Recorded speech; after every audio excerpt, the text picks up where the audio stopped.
What's up YouTube, it's Reaction Kid, and today I am reacting with my first ever video with a friend here. Hello. He does not like cringy. Cringy as fuck. I'm gonna make this That's cringe. Fuck you. No. As I was trying to say, I was gonna make this a family friendly channel, but I'll try. But anyways, today I am reacting to top 10 Pokemon theories with him. Try a little harder next time, okay? What is that supposed to mean? Negative. You're negative. I swear you're negative. Oh my god. You know what? Shut up and let's just watch. I swear. Pokemon. Also, Pokemon has been around for many years now, with a lot of stories told and experiences had. But with so much information that explains most things in the Pokemon universe, where there is no information, there spawns fan speculation and theories. I've compiled my personal top 10 Pokemon theories. You took the words right out of my mouth. Number 10. The legendary beasts were reincarnations of the original evolutions. Speaking of Eevee, Entei, Raikou, and Scoot. The third one are the second generation's legendary counterparts to the original legendary birds. Their story is that they represent the three events that happened to the burned down Brass Tower. The lightning that struck the tower, the fire that burnt the tower, and the rain that put it out. Ho-Oh, the bird that's so legendary it poops rainbows, revived these Pokemon from the tower. But what is not mentioned is whether they were already those legendary dogs before the reincarnation. Everyone can hear you. A plausible theory is that they were in fact Flareon, Jolteon, and Vaporeon, the three original evolutions from the first generation. An obvious example is that the evolutions' types match up to the legendaries. But not only do the types match up, but also their color schemes. Also in Generation 5, when unlocking their Dream World ability, they get the same ability of the original evolutions they were possibly based off. With so much coincidence, it's too perfect not to believe. Number 9. Gengar is Clefable's shadow. I told you! Gengar is supposedly the doppelganger to Clefable. Oh yeah. This theory stems from the sheer similarities in design of both these I know that Pokemon. my cousin does it now. Their hands are very It's nothing about Pokemon, but it's about this bed I made when that Galleria when I ran all the way to the car. Well, I know another theory, but should I tell it? What theory? The theory. The theory that The Fury or the theory? The theory. The Fury, okay. Okay, sure, yeah. That Mimikyu is actually Clefairy because yeah, he told me that. I'm like, because off. Because if you really think about it, Clefairy was supposed to be like the star of the show and stuff. It wasn't supposed to be Pikachu. But then, you know, Team Rocket's Mimikyu, it does not like it doesn't like Pikachu's Pikachu. ass? Yeah. And so it wanted to take revenge or something. It looked like that's an interesting theory. I'm gonna send that a game theory. You know, I trust him. Somebody already did it on YouTube. Well, fuck. That's how I did it. That's how I know. Anyways, should we just watch or should I tell you my bet? Just similar, as well as their ear spikes, similar rounded shape, similar shaped feet. They do have differences, but they are minute as their overall design is too similar not to notice. Sorry, I know. They also clash type-wise prior to Generation 6, as Clefable was a normal type, and Gengar is a ghost type. Ghost not being able to hit normal, and normal not being able to hit ghost. Gengar is known as the Shadow Pokemon, but Shadow of what? Number 8. Genesect is an experimented on Kabutops. Kabutops has been around since the first generation, but in Generation 5 came the unique Pokemon Genesect. For a start, if you take away that crazy looking laser gun, you can see that the base design of each Pokemon look remarkably alike. Why does his Now, nails become if you didn't know, Kabutops was one of the original fossil Pokemon. Pokemon that has been extinct for a large number of years before being revived with modern technology. Genesect's Pokedex entry states that, in Pokemon Black, over 300 million years ago, it was feared as the strongest of hunters. It has been modified by Team Plasma. I don't care, that one I actually And in Pokemon White, this ancient bug Pokemon was altered by Team Plasma. They upgraded the cannon on its back. This implies that it has to have came from either an extinct Pokemon, or a Pokemon that has been around for 300 million years. And no Pokemon comes to mind that come close other than Kabutops. Now, some of you Pokemon nuts may point out that a lot of this refers to Genesect as a bug. Quite a lot. And Kabutops is not a bug. But as a clincher, Genesect is under the species of Paleozoic Pokemon. Paleozoic refers to an era, and to primitive fishes and marine invertebrates, which fits Kabutops and is constant reference to being an aquatic animal in the Pokedex before evolving for the land. Number 7. Ditto is a failed form of Mew. Mew and Ditto's base stats are all level. They are both the only Pokemon who are able to learn Transform. They are both genderless. They both share the same weight. They both share the same color scheme. Both normal and shiny. And you find Dittos in the mansion where they supposedly try to clone Mew, and in the cave that holds Mewtwo, becoming more frequent the closer you get. All pointing towards the theory that Dittos are all failed clones of Mew.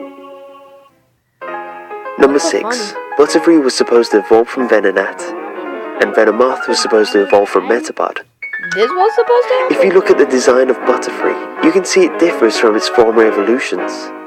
This alone is not out of place, as many other evolutions in the Pokemon series can drastically change. The same applies to Magikarp and Gyarados, Dratini, Dragonair and Dragonite, and Venonat and Venomoth. But what this theory floating around the internet hypothesizes is that Metapod was in fact meant to evolve into Venomoth, and Venonat was meant to evolve into Butterfree. This is because of the similarities between Caterpie's eyes and segmented body appearing on Venomoth. And if you look at Venonat and Butterfree, they both have red compound eyes, the same shape antenna, and all around similar color scheme. Another mismatch evolution is that Magikarp should actually evolve into Dragonite, and Dragonair into Gyarados. This is based upon the color schemes matching, and how the body type of Dragonair and Gyarados match. Another reason people might think this is because of the old Chinese legend Magikarp is based off. In the story, the carp is attempting to make its way on top of a mountain. After enduring a number of hardships, it reaches the top and a gate appears. When it enters the gate, the carp becomes a dragon. Based on this, Dragonite looks like it could match this legend better than Gyarados, especially since Gyarados was never made to be a dragon type, even his Mega Evolution. Number 5. Your rival's Raticate dies. In the first generation game, when you see your rival in Lavender Town, he asks whether or not you know what it's like to have one of your Pokemon die. When he challenges you, he no longer has his Raticate in his team, which was reoccurring before now. This theory goes that when you challenge him last on the SSN, his Raticate was badly injured, but due to the battle taking place on a crowded cruise ship, he was unable to make it to a Pokemon Center in time. His Raticate did not make it, so your rival was in the Pokemon Tower to lay his dead Pokemon to rest. Number 4. Cubone is actually a baby Kangaskhan. Although, due to a large amount of research done by many Pokemon enthusiasts, this theory has been disproven. But because this theory lined up so well, it deserves a spot on my list. Because it's astonishing how well everything lines up, and it's abundantly clear why everyone was so convinced that this theory was true. Also, guys, Cubone's Pokedex entry repeatedly mentions that its skull actually belongs to its dead mother, which is a dark thought in itself, but it never mentions what its mother is. The theory goes that Cubone's mother is in fact a Kangaskhan. fan sprites were made to show the baby in Kangaskhan's pouch looks very similar, almost identical to a Cubone, albeit without his mask.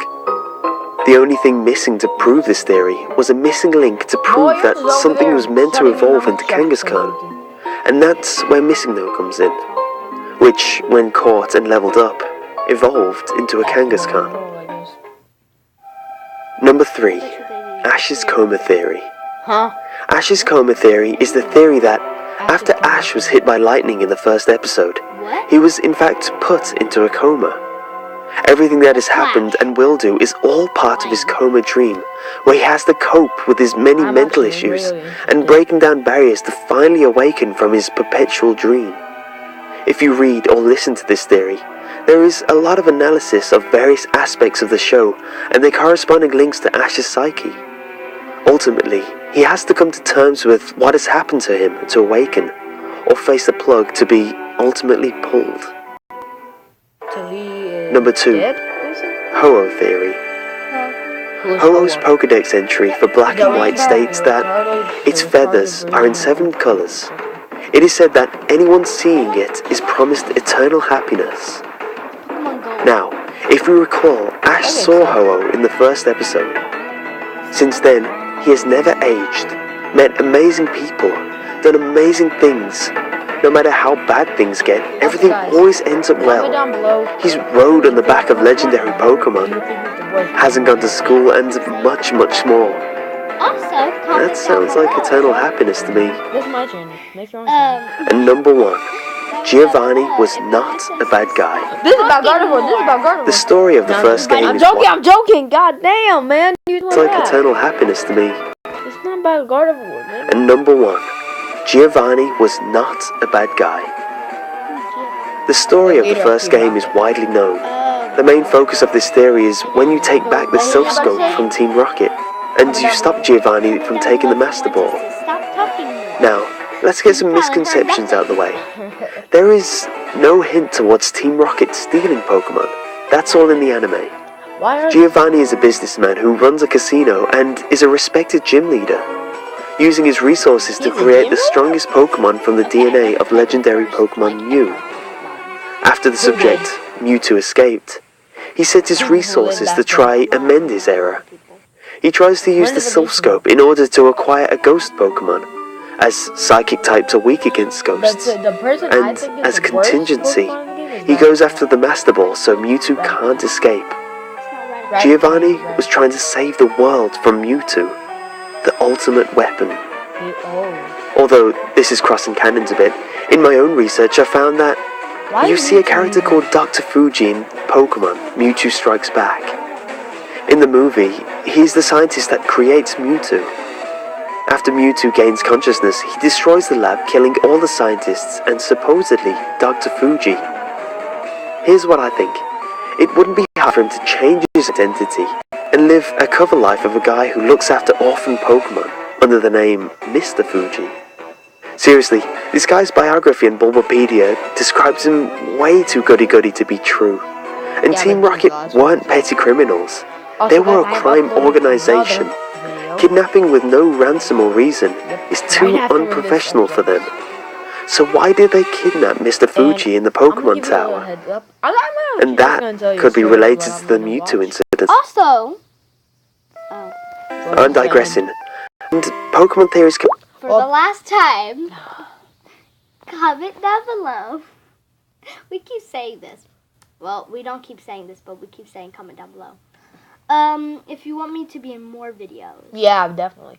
Tell you what, if this video gets 15,000 likes, which I know will never happen, he will come back.